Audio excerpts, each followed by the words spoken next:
This is the new M2 MacBook Air, one of the lightest and thinnest MacBooks ever. Now, despite all the negativity surrounding this Apple product, I absolutely love it. You see, as great as those YouTube videos are that run benchmarks on the M2 chip and they push it to the limit to see how it performs, I think they miss a massive point that the M2 Air is not intended for that type of sustained workload. I've always viewed the MacBook Air as the perfect laptop for a student because it's usually portable and lightweight and relatively affordable, although this year the price is slightly higher, more like a MacBook Pro. However, the MacBook Air has always had plenty of power for doing simple day-to-day tasks such as writing essays and also sending emails, whilst also being able to perform in those situations when you require it. Like video editing or recording audio in Logic for those end-of-year exams that require more complex programs that you don't usually use that often. So to try running and editing 8K footage on a laptop that doesn't even have a cooling fan and then make a YouTube video complaining that it thermal throttles after 5 minutes, like what do you expect to happen? Interestingly, this year the M2 Air got more love from Apple than the M2 MacBook Pro. We have a complete redesign that looks fantastic. The removal of the touch bar replaced by full-size function keys, Touch ID is present, which is awesome for fast sign-in, unlocking passwords, and also using Apple Pay when shopping online. The typing experience is also greatly improved as the keyboard is the same size as a Magic Keyboard on an iMac. Furthermore, we also have some new colors such as Midnight and also Starlight. Along with a 1080p webcam that is much better than the 720p webcam in the more expensive M2 MacBook Pro, which is still using the old outdated curvy design from 2016. Also, a fan favorite is the reintroduction of the MagSafe charging ports. Aesthetically, the M2 MacBook Air is very clean. As you can see, the speakers are not visible, which does help with how the laptop looks, but also provides more space for the keyboard, keeping the laptop nice and small. The speakers are hidden just below the display, and they do sound okay. The volume performance is impressive. They do get very loud. However, I found the clarity of instruments and the bass performance to be pretty average. It was okay for watching YouTube videos, but you may want to purchase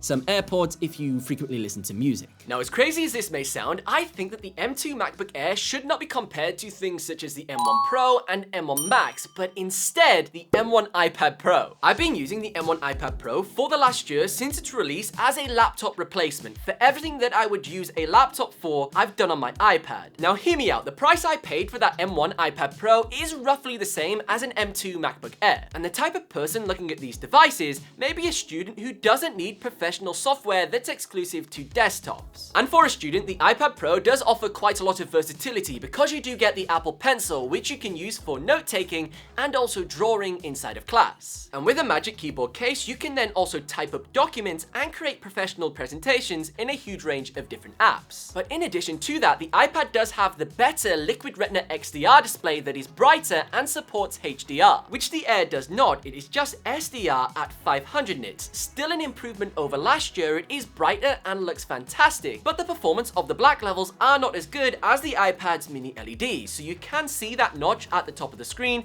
due to the backlight not creating perfect blacks. Also, you get center stage with the iPad, which is a fun feature when using FaceTime and having online video calls. However, over the last year, there has been a lot of moments where I do wish that I just had a fully functioning regular laptop, and that's because a lot of the apps that I use aren't available on the iPad. And because I'm no longer a student, I don't use the Apple Pencil as often as I used to, as I'm not taking as many notes. So this is the base model M2 Air, which is the cheapest that you can buy, but it is still pretty pricey at £1,249. It did hurt me a little when I bought this, as it does only have 256GB of SSD storage, and after a lot of apps and programs have been installed, this could fill up pretty quick. But I think the base model best represents what most people want from a MacBook Air, an enjoyable, fast, and easy to use daily driver. And that is exactly what it is. This is the first time I've actually been impressed by a MacBook in a long while. I was very disappointed by the M1 Max 14-inch. The temperature and the fan noise made that laptop completely unusable for me. But this is silent as it has no fan, which makes it perfect for completing productivity tasks. And my personal requirements have changed for what I require from a laptop. I no longer need an editing beast